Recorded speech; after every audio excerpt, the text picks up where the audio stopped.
little bit of a simple story. So this is Carl Greene. Carl came in.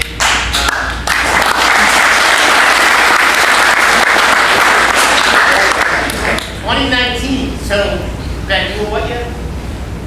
I might have been the ball boy when you were. Yeah, so you guys just missed. That's crazy. So Carl, very similar to Ben. So Carl did not start at Ben. He transferred in what year, Carl? Sophomore, yeah. So obviously coming into Hendricken is a challenge in and of itself, coming in late. But Carl came in, another kid, very hard worker, leader, had a lot of leadership qualities. Okay? Worked his tail off. And just like Ben, it may not have always gone the way he wanted in this program, but he's back here to speak to you. And he's played at the high level of colleges. He's played Division I, he's played some D2, he's been on a couple different places. And he's worked extremely hard. He has a brand now that he's developed. He's working on becoming a professional football player. I'll let him speak a little bit about that, what that journey has been like. But just like Ben, okay, he played on some great teams here.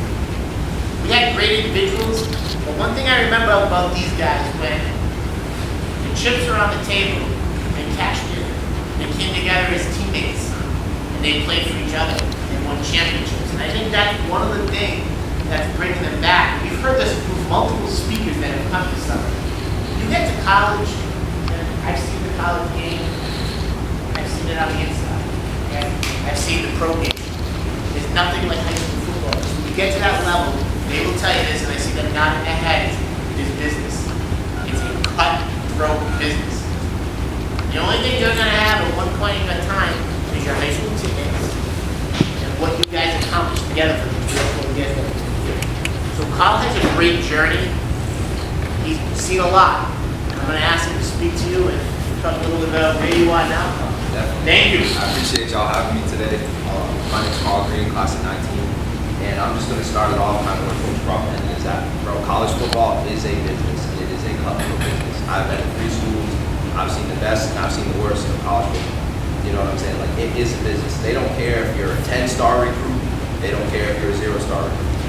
The best players will play. But with that being said, the 5 stars and the guys from Florida, Maryland, New Jersey, them boys are going to get the first look. Like, if you're not a 5-star recruit out of Rhode Island, trust and believe. I don't care what coaches are telling you on Twitter, what they're telling you over the phone. They are car salesmen at the end of the day. Do not get it twisted. Like, it is a business.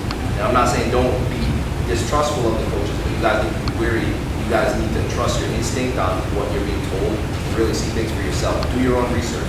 Look at the depth chart. Who's here? Where am I going to be coming in? Is there an opportunity to play? Are other freshmen playing? You guys have to do your homework and ask yourself all those things. Now, I've been blessed to play at 3 winning colleges. I was at URI, my freshman, and then I left halfway through, like when COVID happened. That was 2020, so that was my right at the end of my freshman year. I did my freshman year there, finished up my spring ball. I was like, you know, I wasn't really focused on football. I was focused on all the wrong things. I'm sure you guys know Rhodey's a big school. You know what I'm saying? I'm not perfect. You know, I got into some things off the field that weren't pretty. I was partying, nothing crazy, but I was partying. I was distracted. I wasn't focused on school. I wasn't focused on football. I wasn't focused on setting myself up for success off the field as well. You know what I mean? I was just kind of in the mix, still trying to be cool, still kind of living off that cloud. And, you know, Rhode Island, we're in a small state. All y'all boys are the man. Like, let's just say for what it is. We all went to Hendricken. We know what it is. Like, you know what I'm saying? We are all the man everywhere we go. You know what I'm saying? So that's a good thing and a bad thing, because the more that you're the man, the more people want to be with you. Sometimes those people are really the best to kind of hang around. So you really want to keep your circle close and focus on what matters. Football, school. You know what I'm saying? So then anyway, I leave URI, had a great time there, did a lot of high quality film that led me to getting offers from the National Championship, Portland State. They're a really, really good winning program. They play Ithaca, they play at MetLife Stadium, like they're a high level program. Top of the top, they're D3, but we played like half D2, half D3 schedule, so like that, like it was nice. You know what I'm saying? Like we beat these 2 teams, like had a great time there. But like I said, I had everything athletic wise that God had given me. You know what I'm saying? I was all state track here. Strong, you know what I'm saying, but I just couldn't put it all together because I was still focused on the off-the-field things. You know what I mean? I was just hanging around with people, getting into fraternities, sororities. Wasn't focused on football, wasn't focused on school. And I got homesick. So when you're homesick and you're bored, you try to fill that void. When I'm not at practice, what am I doing? Okay, I'm going to be hanging out with people I shouldn't be hanging out with, doing things I shouldn't be doing. You know what I'm saying? Like, I'm just being human with y'all. I'm not perfect, you know what I'm saying? it never was, but God has blessed me with the ability to keep moving forward. You know what I mean? God just keeps throwing me second chances, you know what I mean? So anyway, go to UMass Dartmouth, finish up, finally got my things locked in, focused on school, focused on football, ended up on Dean's list, was a 2-sport athlete, went back to run track at UMass, did track in the spring, football in the fall, and then I ended up getting, putting myself up on social media to set up to get brand deals, NIL, marketing, and all that thing we're going to talk about after the fact. But I just want to really hammer that down to y'all, is that enjoy these times, gentlemen, because like for real, at the end of the day, college football is a business. Like, look around y'all, like these boys, this is the last time, some of you guys that are seniors, this is the last time that football is not going to be a business, it's going to be about fun. You guys look around, enjoy beating on LaSalle, enjoy beating on NK, you know what I'm saying? Really enjoy these times, like take it all in, because at the end of the day, when you're done with high school, if you do go on to play college football, it is a business, it is a cutthroat business. So take that in. Then the next thing I want to talk to you guys about is hard work. So when I was setting myself up to go pro, which now I'm playing internationally, I want to talk to you all about that like later, but I'm just kind of going off the checklist. But anyway, so to set myself up to go pro, I knew that Rhode Island, obviously it gets cold in the wintertime, so I moved to Miami to go train with Wolfie Global. I'm sure y'all have heard of Wolfie. I lived in Miami, Fort Lauderdale area. Plantation is right in the middle. I lived there every winter for the last 3 years. Winter break, spring break, summer break, down there training every single day. NFL guys, Kyrie Kill, Jalen Waddle, Darnay Holmes. I really got up with Darnay Holmes and like taught me how to play nickel really well. So learning from those guys, but it's hard because in Rhode Island, obviously it's a small state. Not many of us get to those pro levels where down in Miami you see NFL players like it's like a dime a dozen. So it opened my eyes a little bit because you see guys like they play football year round. I know we have like an off season and a true off season in the winter time, but we all go into different sports. Like all they do down there is football. You feel me? That's all they do. They eat, sleep, breathe football. So that opened my eyes a little bit as to wow, like I'm hanging with Florida's best, from South Florida's best, the speed capital of the country, the fastest guys come from South Florida. I'm hanging right with them. So then it dawned on me is that like they're not better than us. They're not better than anybody in Rhode Island. They're not like our best can hang with their best. Look at Rudy Pay. Look at me. Look at Xavier Truss. Look at Anthony Witherstone. You know what I'm saying? JP Mason. All these great players that have come from this school can hang with the best of the best anywhere in the country, but it just comes down to hard work. You know what I'm saying? Because them boys from Florida, don't get me right now, they probably just got done with the workout right now, same with y'all. But when the winter time comes around and we start slacking, and maybe you don't do another sport, maybe you're not working out, maybe you kind of let your foot off the gas, that's how they get ahead, and that's how they get to these highest levels, because they start out as literally like kids knee high. Like we got done with a workout with a bunch of NFL guys. They're literally like having the kids, like 5 years old, doing ladder drills, learning releases and things like that. So by the time they get to the 8th grade high schoolers, their release is like water, you know what I'm saying? So it's not even that they're better than us, it's just they play year round. So they've had more opportunities to sharpen their craft. So they're not better than us. When you guys go on to play college football, don't be intimidated by these guys from Florida. Don't be intimidated by the 5-star. Don't be intimidated by anybody. Show no fear, fear God, that's it. You know what I'm saying? So then I also want to talk to you guys about, was that what you guys think might be the best opportunity, might not be, like I talked about, college, the recruiting process and all that. Because my story, very similar to his, it was tough. I transferred here from East Greenwich. I started at East Greenwich, was the man at East Greenwich, started as a freshman, did all that. And then when I came here, I was like, do I want to come here? Like, you know what I'm saying? But I really wanted to test myself against the best of the best, because in order to beat the best, you have to be willing to go against the best, you feel me? So I transferred to East Greenwich, like Coach Carr said. I didn't start my junior year, but work my ass off, you know what I'm saying? Every day I'm working. Treat practice like a game, showing the coaches that I can hang with the state's best, New England's best, being at this school. Senior year comes around, I finally get to start at corner.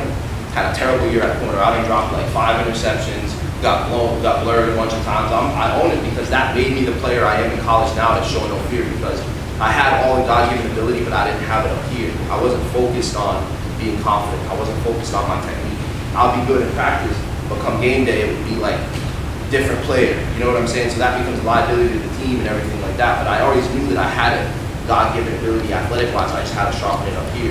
But that was kind of the same thing that plagued me in college. I was good on the field, but then I started not having it off the field. So I really just had to lock in on everything, because I'm like, yo, I'm on my third school. Like, I got to get it together. It's do or die. Had a great time at UMass, you know what I'm saying? Learned a lot. And then anyway, trying to go pro. I didn't want to say no for an answer. Like, bro, I'm like, okay, how am I going to get there? There's no scouts that are coming to watch UMass Dartmouth games. Like, let's keep it up. You know what I'm saying? So how did I want to get to that next level? I took my highlight film because like I applied that same work ethic that I did when I was in high school. I treated practice like it's a game. I I got about a 20-minute highlight tape. First about 8 of it is game highlights. The next 12 of it is all practice film from all 3 schools, working kids, corner, nickel, slot receiver, kick returner, anything that coaches need, I can do that. So now when I'm going to go pro and I send my film to these bowl games, they already know what time it is. I can fill in the spot and I'm ready to go. That's why I got a spot on this international squad right now. And it's a great gig. I'm getting paid. We're playing in Mexico, we're playing in Canada, we're playing in Jamaica. It's a smooth gig. So the other thing I want to talk to you guys about is like, it was kind of disappointing to not get that call on draft day as an undrafted free agent. I went to a CFL trial that I got invited to by a team, and I didn't get the call back from them. So I'm like, damn, you know what I'm saying? I'm at the airport, like, thinking, what did I do wrong? You know, maybe my start was off. Just replaying everything, because I'm a technician. When I mess up something, like in high school, like I said, I dropped 4 interceptions throughout my senior year. Literally, could have went from like possibly leading the team in picks, dropped all 4 with Butterfingers. You know what I'm saying? So then what I did was now every year in college, I would literally walk around with a crossball. You would see me on campus, walk around with a crossball, throwing it, working all different catching angles. So now from game day, I'm snagging picks, I'm snagging one-handed picks, like, you know what I'm saying? I'm just doing my thing because I had to sharpen it, I had to sharpen my weakness because I knew that I could do it on you. So then, basically, I didn't want to take no for an answer, just like my boy right here. So I literally sent my film out to every bowl game you could imagine. I'm talking about the Shrine Bowl, all those big school bowl games from the small school games. I sent them out to everything. I got 3 answers back, and they came late too. I don't think they wanted to have me because they're like, yo, why is most of this film practice film? But God just threw me an opportunity because sometimes, bro, the harder you work, the luckier you get. Think about that for a second. The harder you work, the luckier you get. You know what I'm saying? You work hard every single day and you don't leave anything up to chance. God will meet you halfway and say, here, here's an opportunity. He's looking at all y'all right now and saying, yo, who deserves an opportunity? You know what I'm saying? You just got to work hard and say, here, God, throw me a ball. I can do it. So anyway, I got an invite to 3 bowl games. One of them was in Daytona Beach, Florida, the FCS Bowl. Yo, fire. There were kids from FBS schools all the way down to D3. Handful of D3 players, which happened to be me, Matt Starman, and a few other guys. Anyway, balled out there, got some notice on me. Then I went to the Dream Bowl in Dallas, Texas. The guy at the Dream Bowl didn't want to have me. So anyway, he comes up to me at the bowl game and he was like, you're Carl Greene. I was like, yeah. He's like, you know you just ran in the 40? I'm like, no, sir, what was it? He's like, 4.46. He's like, so far you're the fastest one here. He's like, laser, because they had a bunch of scouts there with the lasers and everything. I was like, okay, cool, you know. He's like, you know what's funny? I'm like, what's that, sir? He's like, I didn't even want to have you here. I'm like, oh, really? Like, should I take that as a compliment or anything like that? But he was like, no, like, I'm glad that I showed you here because you showed me that you small school guys can ball. He's like, where are you from again? I'm like, Rhode Island. He's like, we don't see many football players from Rhode Island because they're all the way down in Texas. Most of them were from Texas, Kansas, all FBS schools. I was one of 3 D3 players there. It was me, a kid from Buffalo State, and a kid from, like, Wisconsin Whitewater, quarterback. So 3 D3 players there, that's it. Everybody else, FBS, FCA. I went out there, and then he told me too, over Twitter, that's the other thing I want to get to, is that you got to be versatile. You got to be willing to do whatever it takes to get to the top. I played safety and nickel in college. He told me, yo, we're full at safety, we're full at nickel. But we have a spot open at running back. I like the speed. Can you play running back? I said, sir, I'll play anywhere you need to. I go there, ripped off like a 30-yard run, doing like that, crowd going crazy, you know what I'm saying? I only got like 7 carries that game, but I rushed for like, it was like 48 yards and 7 carries. Like I kind of went crazy. Most of them was long runs, you know, it's tough learning, you know, the playbook that quick. But anyway, we got it down, I showcased speed, I did what I had to do, you know what I'm saying? So I showcased what I could do, and I ended up getting some eyes on me, which ended up leading to get invited to CFL trials and things like that. But anyway, like I was saying, the harder you work, the luckier you get. Leaving the CFL tryout, Coach Mike from, I play for Team USA right now. Team USA is an international squad playing football. We get paid to do it. We can play basically anywhere in the country. You know, they had a game in Hong Kong because they're trying to bring attention to American football in different countries. So I just came back to Cancun, Mexico. We're going to Canada next week. So I'm glad that God gave us the time that I can come here and speak to y'all. So don't be disappointed when the big offers don't come. Use my story as an example. I was disappointed that the NFL didn't call, the CFL didn't call. But now I'm getting prepared for a UFL trial, and I have quality film from recent. Because now the scouts is going to say from UFL, for all the players that was in my position that aren't playing Greene or international right now, the scouts is going to say, yo, what have you been doing the last 6 months? Oh, man, you know, I've been sitting in the gym. Like, nah, I got quality film at multiple different positions. It's only a 50-man roster. So I showed Coach that I'm willing to do anything that's possible. Same thing with the Dream Bowl. I took the opportunity, and when Coach Croft said, when you get the chips, you got to cash. You feel what I'm saying? So that's kind of a little bit of my story. You know, it's been rough. I lost my grandfather. I was raised by my grandparents back in October 3rd of 2024, right before we played the Mass Maritime in the Marine Academy in Mass. He died like literally Thursday night. We got a game on Friday. Walking out that tunnel was the hardest thing I've ever had to do. My family didn't want me to go. They were like, Carl, don't go to the game, stay home, I was like, I have to do this. My grandpa instilled me with a duty to my teammates to show up and to perform. So that's exactly what I did. I went and forced a fumble, I had 2 tackles that game, played safety, did my job. Then I dealt with the emotions afterwards. So for all y'all that have lost a loved one, they're looking down on you right now, and you just gotta know that they're looking down on you, and you have to work extremely hard to make them proud. You feel me? So dealing with adversity and not taking no for an answer, because then after the game, we had our bye week. Bye week comes, I don't go to school. I told my professors I need time, I told my coaches I need time, bro. Within the October to December, October to November, bro, I'm like 215 right now. I was up to like 240, 230, I had a gut, because I just sat in my room and didn't do anything. I was like, damn, bro, like, is this really it? Like, I was almost accepting mediocrity. I had a sales job at the time. So I was making okay money, but not the money that I'm doing now, because I set myself up in a position to be successful with football and a personal brand that I'm going to tell you guys about. But anyway, like he said, sometimes you got to look yourself in the mirror as a man and say, yo, like, this can't be it. You know what I'm saying? I got up to 230, 240, I had a beer gut. I'm like, bro, like, I just couldn't see my abs no more. I'm like, yo, what is happening? But it's either I'm going to fold, I'm going to be the man that I know I am. You know what I'm saying? I didn't go through all that for nothing. You know what I'm saying? So you just got to never say no for an answer. And the last thing I want to talk to you guys about is building your personal brand. For you guys that are going on to play college football, don't get me wrong now, like you see all these big school guys cashing out with brand deals and things like that. You guys can do the same, even if you go to a small school, especially if you go to a big school. Put yourself in a position to be successful. Clean up your social media. I know it might sound stupid because I be putting a ninja on my captions, I be, popping all the little swag, but sometimes you gotta know when to do that, when to not, because brands are looking at you. If you can become a walking bag for a brand, trust me, they will throw you to that. And they will make sure that you're set up financially, so that way when you are done playing football, whenever that day comes, you're set up. Like I was just telling Coach Black the other day on the phone, I said, I only have 2 to 3 games left guaranteed to play football ever in my life. I only have 3 games guaranteed. But after these next 3 games, what am I? I'm a walking billboard. I'm a personal brand. I'm an entrepreneur. You feel what I'm saying? Like I'm all these things because I set myself up to be successful. You know what I'm saying? Off the field. Because a lot of people, when they're done playing football, whether that's after high school, after college, they somehow lose themselves. As athletes, we tie our identity to football. You know what I'm saying? So we tie our identity to football. It's like, what are you after the fact? You know what I'm saying? So set yourself up in a position to be successful. If anybody wants to talk to me about how to build their own personal brand, how to do social media, like we've scaled to over 2 million views on YouTube. And for all you guys that know that YouTube pays per view, if it's a few cents per view, that adds up pretty quick. We've got 2 million on YouTube. Haven't even been on TikTok. I had 5 million on TikTok. I had another million or something on Instagram. And the brand deals will come through social media, just being marketed, having a smiling face, giving back to people that gave you. You know what I'm saying? So anything that I can do for y'all, I'm definitely going to do it. I'm going to work with Coach Croft. I'm going to try to sponsor you guys with, this is a brand exclusive right now. I'm trying to slap a Hendricken logo on it, throw all y'all some shirts, throw all y'all some drip to show that, I got y'all backs. Anything you need, hit me up. Instagram, anybody wants my Instagram, YouTube, anything like that, I'll put you after. But really what I just want to harp on y'all is like, be a good person, bro. Work hard, pray hard, meet God halfway. Because sometimes, bro, God will just throw you opportunity when you don't even think it. Like, I was literally sitting at the airport on the bridge of tears because I'm like, damn, bro, I may never play football again. And I balled at the CFL tryouts. Ran a 4.4 all the way around. And I was at one-on-ones playing slot running back because, that's where they wanted me because of my stature. They wanted me there. I'm burning by people catching every ball thrown my way. Did my thing. I did everything that I could do. Then God met me halfway and gave me the opportunity to play international playing. So anyway, I know I'm kind of going a little long. I kind of went on a tangent, but I really just hope that's your brand, right? Yeah. So what is it that we do everything. So we're mostly focused on men's apparel. We are working on a women's line right now, but we do shirts. Yeah, mostly athletic wear. We do shirts. We're working on socks, spandex.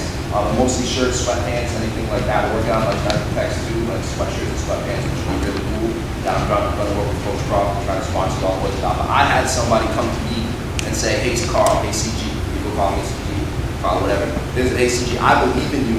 I'm going to invest such and such money into you. Make sure that you use it the right way, build the brand, build yourself up. I'll show you how to do it. I'll hold your hand through it. And then, we've scaled to unimaginable heights. I never even would have thought that I would have been at 24 years old. You know what I'm saying? So I've been able to set myself up financially for success to keep building on that long term. And I want to show y'all boys how to do the same because at the end of the day, like I said, football will come to an end. I know it sucks. You guys have a lot of football left to play. All y'all boys have a lot of football left to play. But when that day does come to an end, you want to make sure that you're successful off the field. You know what I'm saying? You want to make sure that your identity isn't just tied to football. Let football open so many other gateways for you.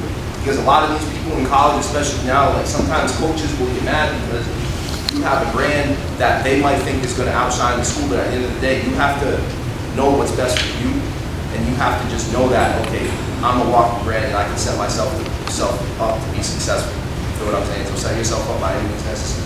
You know what I'm saying? Don't be scared to go email brands, hey, you know, I'm an athlete for this, you know, because brands love athletes. We can relate to so many different people. You know, we can touch so many different people. Football is a vehicle.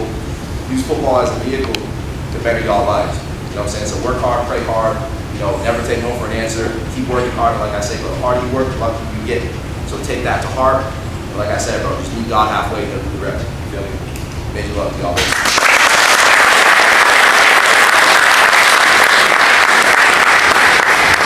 Guys, that's something that we're going to be talking a lot about this year. Because I want you all, I want you all to be thinking of yourself as a brand, as a business. And I said this about 2 years ago on social media, and I took a little heat for it at the time, but it's coming out now, and this is the way we're moving. Is my goal here at Hendricken is we always want to be the first and the best, and my goal is that athletes in our program will be able to utilize the NIL model at the high school level because it is legal. You're allowed to do it, and I believe there's a track athlete now in West Warren who's getting some NIL money. And I don't say that to say, let's just get you money, because one of the reasons I think college is going wrong right now is they're giving NIL money out for the wrong reason. So he's building a brand because he's thinking of himself as a businessman, okay? And we're gonna talk about more this year. We'll do some lessons with you on how to do that. But one of the easiest things you can do, and he's mentioned this, your social media has to be clean. College coaches and businesses, and they're not going to give a brand deal to someone who has a check in social media, okay? So if you're inappropriate, if you're posting inappropriate pictures, if you're using bad language, that's not going to fly for a company like Nike. Now Nike's probably a stretch for some of us, but that's an example of your social media has to be clean. They're not going to take a shot at you. And it's the same thing with college recruiting. College coaches look at your social media. Pros do. Okay, here's what we're gonna do. You're gonna check out with a coach for attendance. I am gonna be here with the computer if anybody wants to talk about testing or things like that. Ben is here, Carl's gonna be here. Come up, say hi, ask him any questions you want.